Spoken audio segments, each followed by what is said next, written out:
Okay.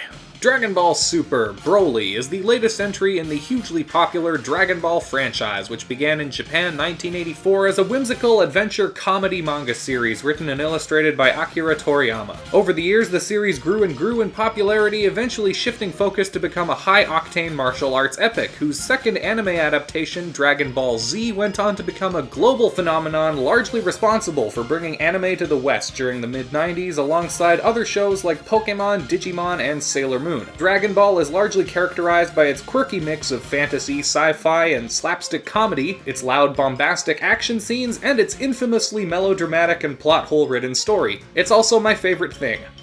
Like, ever. This new film serves as a continuation to Dragon Ball's fourth and most recent anime series, Dragon Ball Super, which ended its production earlier this year, and apologies to the 2 or 3 of you still watching this video who aren't already familiar with Dragon Ball, but I'm going to have to assume the viewer already understands most of what I'm about to talk about, since attempting to go over and explain all of the relevant minutiae of Dragon Ball's labyrinthine history leading up to this movie would be a gargantuan undertaking requiring likely over a dozen supplementary retrospective videos. Put a pin in that. Now then, as for the movie itself, it was so awesome. This is easily my favorite piece of media to come out of the franchise since its sort of renaissance began in 2013 with Battle of Gods. Like Battle of Gods, this film serves as a giant love letter to the franchise, expanding the lore in certain areas and retconning it in certain others, though admittedly attempting to sort through and quantify which parts of Dragon Ball are or aren't canon to which other parts is a bit of a meaningless task at this point. Unlike Battle of Gods, however, which focused more on humor and homage, Bingo! Bingo! Okay, he's been drinking more than Gohan. This movie firmly comes out on the side of character development and drama, which is all done really well. As the title suggests, this film reimagines the hitherto non-canon but still iconic, if not one-note villain, Broly, featured in several previous films, giving him a new backstory and characterization with input from Akira Toriyama. These new versions of Broly and his father Paragus are far more interesting and compelling than the originals were by a wide margin. Kakarot. Kakarot. Kakarot. Kakarot.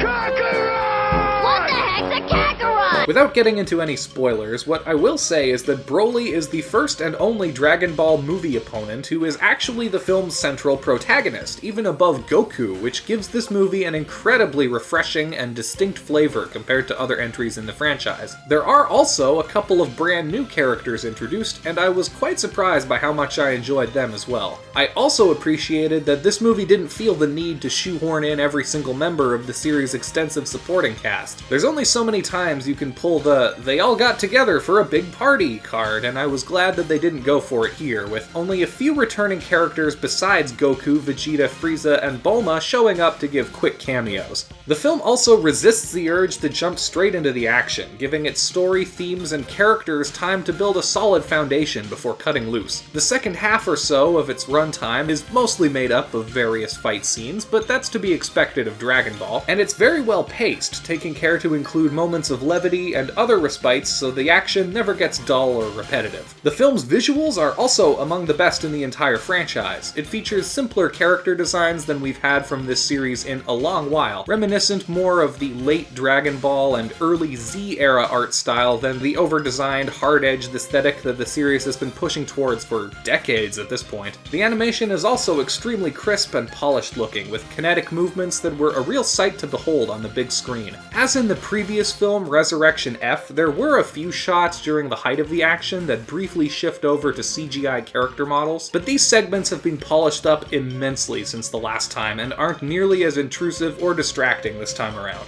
This movie is, of course, an absolute must-watch for any die-hard Dragon Ball fan like myself, but I would surprisingly also recommend it to casual fans. The film does its damnedest to try and fill you in on any important details relating to franchise lore that you may be missing, though I will admit that those completely uninitiated with Dragon Ball will probably still be lost. As a rule of thumb, I'd say that anybody who's never heard of a Super Saiyan need not apply, but to everyone else I say this: if you can find a theater showing showing this movie that isn't sold out yet, go treat yourself. It's a limited event, so it will probably only be around for a few more days.